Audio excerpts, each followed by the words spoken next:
Hello, everyone, and welcome back to English Lemon. I'm Ryan, and it's really good to have you here with us. Take a deep breath, relax your shoulders, and imagine you're listening to a warm, friendly morning radio show. Today, we're diving into something simple, but honestly quite revealing. Our morning routines. They show how we think, how we feel, and how we prepare for the day.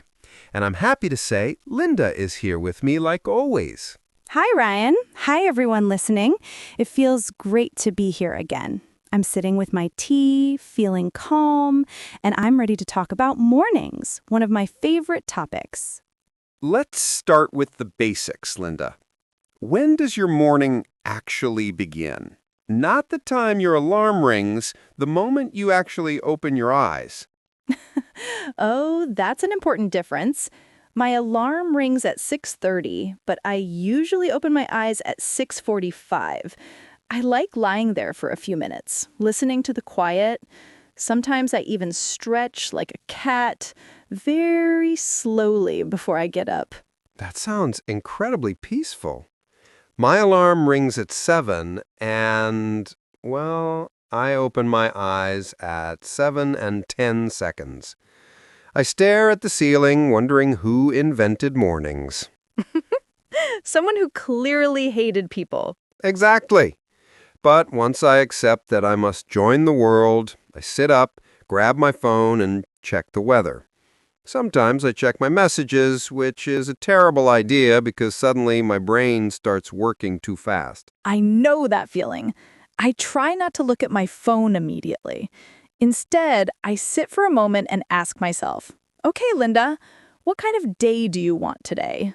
It sounds silly, but it helps. No, that actually sounds pretty healthy. I'm going to steal that idea.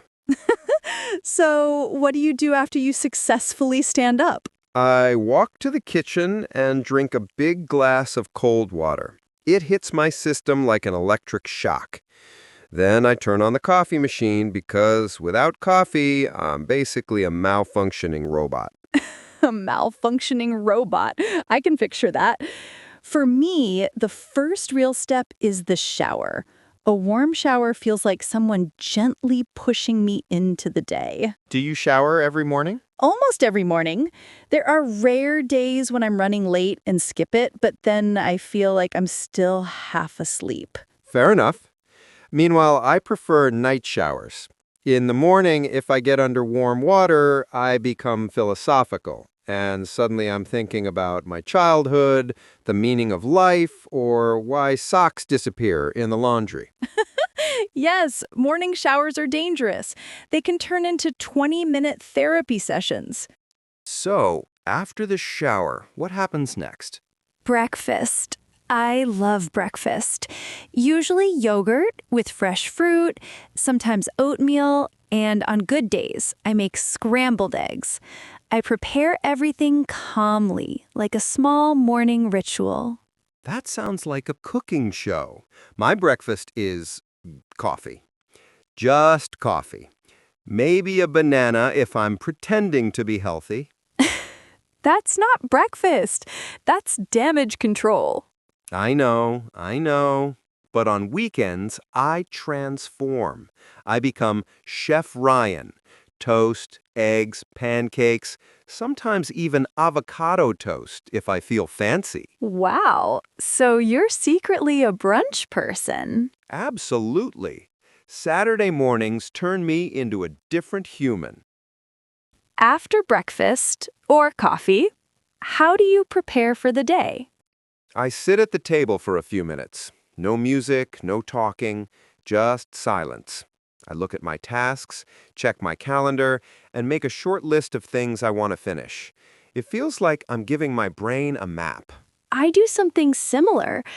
Sometimes I even write a little sentence like, today is going to be a good day, just to set the mood. That's very positive. Meanwhile, I'm usually mumbling, okay, Ryan, don't forget your keys. Don't forget your wallet. We all have our style. Speaking of style, something hilarious happened recently. Oh, this is going to be good. What did you do this time? Well, I woke up late, like dangerously late. So I ran to the kitchen to make coffee, but instead of the coffee container, I grabbed a jar of rice. Didn't notice, poured it in, pressed the button. I remember this. You told me about it. How was the smell? Imagine sadness. Now mix it with regret. That was the smell.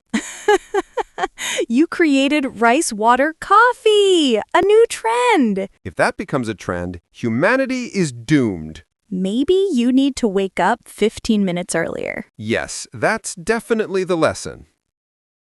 So, after your morning crisis, how do you get to work? I take the subway.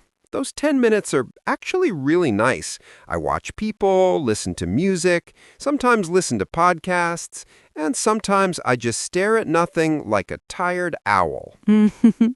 I walk to work. It takes 12 minutes, and the fresh air wakes me up. I usually pass the same people every morning. The old man with the dog, the woman with the red bicycle. It's almost like a small, silent community. That sounds lovely.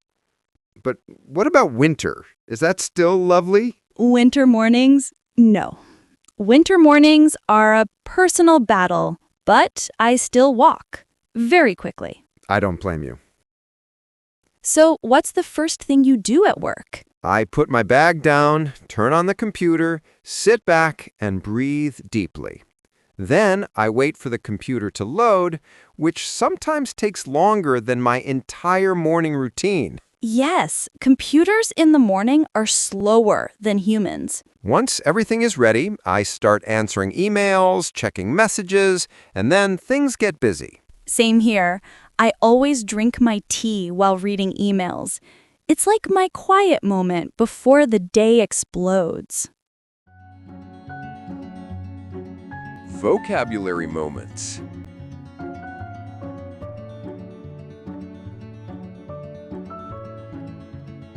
We used some interesting expressions today. Let's talk about a few of them. We mentioned a malfunctioning robot. That's a fun way to describe someone who feels slow or confused in the morning. We also said Chef Ryan. That's what people say when someone suddenly acts like a professional cook at home. And giving your brain a map. That simply means planning your day so you don't feel lost. And of course, smelling like disappointment.